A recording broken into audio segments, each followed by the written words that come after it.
Bonjour à toutes et à tous, c'est Johan de la société Aquaeva Service. Je suis ravi de vous retrouver dans cette nouvelle vidéo sur cette toute nouvelle chaîne. Aujourd'hui, je tiens à vous présenter l'Aquabio, adoucisseur d'eau nouvelle génération proposé par ma société. Si vous avez un adoucisseur chez vous, vous avez déjà fait le bon choix. Protection de votre électroménager, consommer moins d'énergie, tâches ménagères moins laborieuses, ce sont des choses que vous avez certainement déjà remarquées. Nous sommes dans un monde où tout évolue rapidement et c'est aussi le cas dans le secteur du traitement de l'eau. Dans un contexte de toujours mieux consommer, ma société Aquaeva a souhaité proposer à ses clients un adoucisseur encore plus performant.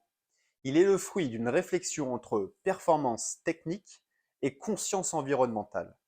Comme vous pouvez le constater visuellement, l'Aquabio est un adoucisseur d'eau compact, déjà de par ses dimensions. Il est constitué d'une bouteille de résine nouvelle génération. 11 litres de ces résines équivaut à 20 litres de résine classique. C'est un aspect qui favorise le gain de place, puisque nous avons une bouteille de résine plus petite, qui plus est intégrée directement dans le bac à sel. Voici en image la différence de taille entre un adoucisseur d'eau classique et l'Aquabio.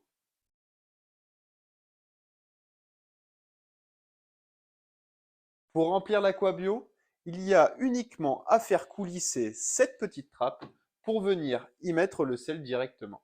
La réelle force de l'Aquabio est qu'il est peu énergivore. Il consomme peu de sel et moins d'eau, entre 25 à 32 litres d'eau par régénération contre plus de 150 litres pour la plus grande majorité des adoucisseurs. Et il fonctionne sans électricité. Et oui, c'est possible. Plus de branchement électrique. C'est uniquement le passage de l'eau dans la tête de contrôle qui déclenchera la régénération de votre appareil. Là où l'Aquabio continue à se démarquer, c'est qu'il se régénère en 15 minutes seulement. Et il est très peu bruyant. Rien à voir à ce dont vous avez pu être habitué. Je suis certain que quelques-uns d'entre vous ont déjà vécu cette situation. Allô, la société Aquaeva? Cette nuit, j'ai dû débrancher mon adoucisseur car il s'est mis à faire un bruit pas possible, d'autant plus que je n'avais plus d'eau chez moi. Que dois-je faire? Rassurez-vous, vous n'êtes pas les seuls. Ce sont des désagréments qui n'existent plus avec l'Aquabio.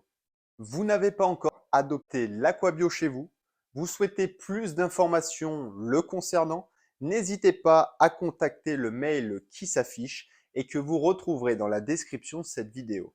Ma société se fera un plaisir de vous répondre et vous donnera toutes les informations que vous souhaitez. Je pars en vacances et je souhaite couper l'eau chez moi. Que dois-je faire avec mon adoucisseur? Quand devons-nous remettre du sel dans son adoucisseur? Peut-on boire de l'eau adoucie? Et pouvons-nous traiter davantage son eau de boisson? Ce sont des questions auxquelles je répondrai prochainement sur cette chaîne, donc n'hésitez pas à vous abonner, mettre un petit like et commenter la vidéo si elle vous a plu ou que vous souhaitez plus d'informations. Je me ferai un plaisir de vous répondre. Je vous dis à très bientôt. Ciao, ciao.